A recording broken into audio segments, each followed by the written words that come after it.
یا قبل از وقوع مرگ روشن کن حسابت را، بیاور نیک و بد را جمع منها کردنش با من. چو خوردی روزی امروز ما را شکر نعمت کن، غم فردا مخور هرگز که فردا خوردنت با من.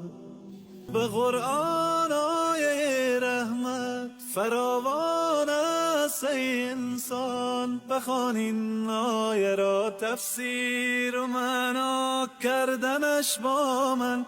اگر عمری گناه کردی مشو نومید تو از رحمت، تو توبه نامه را بنویس و امضا کردنش با من.